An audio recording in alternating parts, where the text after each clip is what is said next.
The Home Office confirmed a barge housing up to 500 people will accommodate migrants in Portland in Dorset. Immigration Minister Robert Jenrick hailed the move as part of the government's effort to trim down the current £6 million per day cost of housing asylum seekers in hotels. He also claimed it would help prevent the UK becoming a magnet for asylum shoppers in Europe. Well, as you'd expect, such a controversial plan has been met with differing opinions.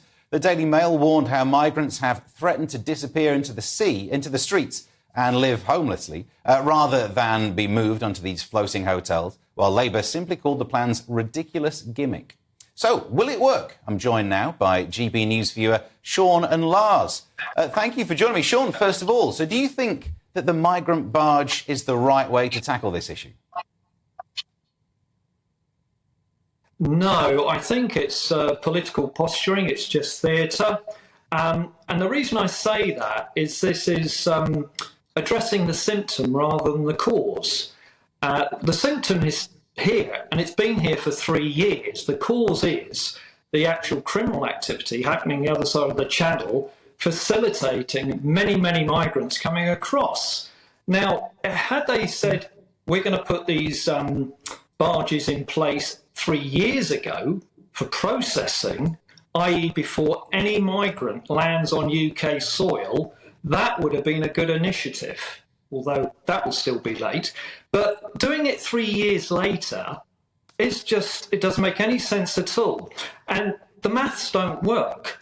If you've got 500 migrants per barge and you've got 1,000 migrants approximately crossing per week, that's 50,000 a year. You're going to need 100 barges, just 100 barges in 1 year to moor off the coast of Britain. And it gets worse than that, because net migration to the UK last year was just over 500,000. Now, that's the size of the city of Leicester or the city of Leeds. And you think, we just cannot cumulatively carry on like this, because it's impacting on our housing, on our police force, education, social services, transport. And none of this is the crux of it, none of this is planned. Now, if you've got a government coming into power, they normally have manifestos, and part of that manifestos is the planning process. None of this has been planned. So hence why we're in a state of flux. And this is just sticking plaster, as far as I'm concerned, trying to sort out a major issue for this country. Interesting stuff there, Shaun. I suppose net migration figures wouldn't mean that everyone needs to be housed on a barge in net migration figures, but still, you're right about the maths with 500. That's less than a day's worth, I suppose. Lars, talk us through your take on this. Well, I'm in favour of the barges, actually, but I was going as far as saying about a few months ago that we should be commandeering some old cruise ships and putting them on the cruise ships. I mean, these people are coming regardless, whether we like it or not. They're coming across into the UK. We have to find places to house them, and if we want to find cheaper places to house them, then barges are an option as well as cruise ships. And from my understanding, there's 6 of these barges available. Well, Lars, I suppose you could say it's not just about the number of people turning up. The terrible rate at which processing has happened is the reason we have such a large backlog. We wouldn't even need barges if we were swifter. Would you take that as a counterpoint, Lars? Yeah, I would say there's a counterpoint, and there's various different sectors in government where they are short-staffed, and that is part of the problem, but also the processing is quite cumbersome. Shaun, what do you think about that? I mean, you're right to point out that, the numbers are tricky, but I suppose you could always expand the number of barges. This is part of their approach. It's not as if barges will be the only solution. But are we solving the wrong problem here? Well, no, it just seems to me, it all seems very knee-jerk. And my frustration with all of this is that we knew, the government knew about this, the Home Office knew about this 3 years ago, when the numbers were a lot less than they are now, and they've grown exponentially over the last 3 years, and that was always going to be the case. And I think the projections for this year on channel crossings are 90,000.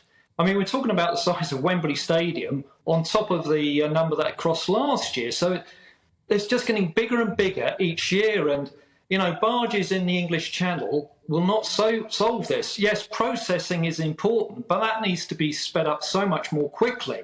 But it's all too little too late as far as I'm concerned.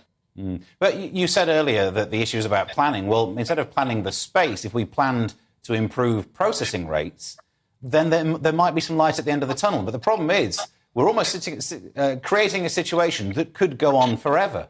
If all we're doing is making a bigger backlog, finding more space for that backlog, it's like when you buy a bigger bin at home.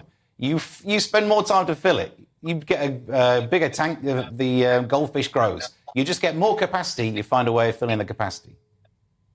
Yes, no, I agree. And I said earlier, it's about planning. None of this has been planned. We kind of seem to be chasing after the horse after it's bolted. And yes, in terms of numbers coming over, it's 50,000 last year, I think 90,000 this year. I talked about net migration, the total net migration, 500,000.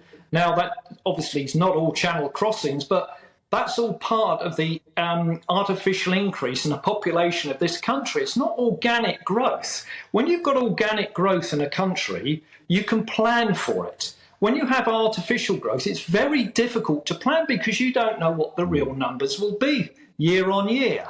And taking that 500,000 last year net migration, I mean, in 10 years, that's what?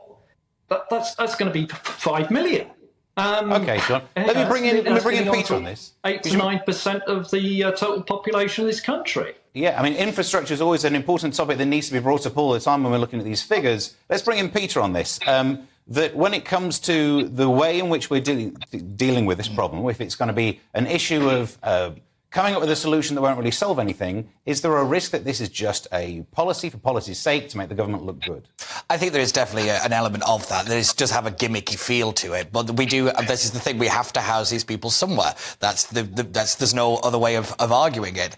Whether this is going to work, I'm not so sure. What I find interesting is we've not been told how much this is going to cost. The Home Office said it's significantly cheaper than the 6 million for the hotel bill, but they've not actually released the numbers about how much this boat's going to cost, or actually staffing it and all the rest of it, and all the additional costs that always escalate. So that's one thing I'm going to keep my eye on when it comes to this story. I don't really understand Robert Jendrick's point where he thinks this is going to be some kind of deterrent. I think that's just kind of rather clutching at straws, if I'm being brutally honest. But I completely agree with points made by both of these gentlemen. I think the Home Office has been so slow to react to this issue. Like I said, about 3 years ago, people were banging on the Home Office door saying this is going to be a problem, and they simply weren't listening. And I do agree that something has to be done, but the problem is it's so slow. Everything just seems to go through committee after committee, and this and that and all the rest of it. It's like we're now at that point where action is needed rather than just talking about it, and the government just seems to keep talking, and we don't see much follow through.